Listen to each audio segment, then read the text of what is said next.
క్రైస్తలో ఈరోజు దేవుని యొక్క వాగ్దానము ఎజ్రా గ్రంథము 7వ అధ్యాయం 28వ వచనం. నా దేవుడైన యెహోవా హస్తం నాకు తోడుగా ఉన్నందున నేను బలపరచబడి తిని. దేవుడి వాక్యం నేర్చుగాక.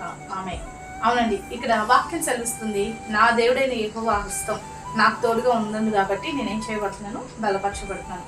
చాలాసార్లు పరిస్థితిని బట్టి మనం బలహీనపడతాం కదండి, కృంగిపోతాము, చాలా బలహీనతకు గురవుతాం.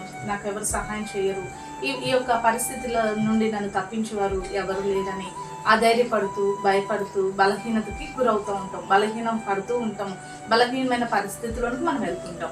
అయితే భక్తుడు చెప్తున్నాడు, నా దేవుని హస్తం నాకు తోడుగా ఉంది కాబట్టి నేనేం చేయబడ్డాను, బలపరచబడ్డాను అని చెప్పి చెప్తున్నాడు. ఈరోజు దేవుడు నీకు కూడా తోడుగా ఉన్నాడండి. ఆయన హస్తం చేత నిన్ను ఆదుకుంటాడు, ఆయన హస్తం చేత నిన్ను స్వస్థపరుస్తాడు, ఆయన హస్తం చేత పడిన నిన్ను లేవనెత్తుతాడు.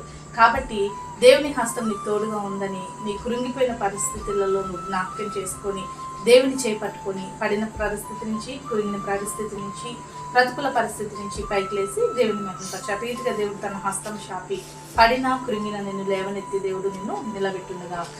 ఆమె ప్రార్థన చేసుకున్నామండి. సకల ఆశీర్వాదాల కారణభూతుడమైన మా ప్రియపరుల తండ్రి యొక్క ప్రార్థనలు ఇస్తున్న ప్రతి బిడ్డని జ్ఞాపకం చేసుకోండి. ఆయా ఏ విషయంలో నీ బిడ్డలు పడిపోయి కృంగిపోయి ఆధైర్యపడుతూ ఉన్నారో ఆ పరిస్థితులు ఉండా నీ చేయి చాపి నీ బిడ్డను పట్టుకొని ఆ పరిస్థితి నుంచి లేవనెత్తి తప్పించి బలపరిచి కావాల్సిన సహాయం దయచేయమని యేసు నామములో ప్రార్థిస్తున్నాం తండ్రి. ఆమేన్.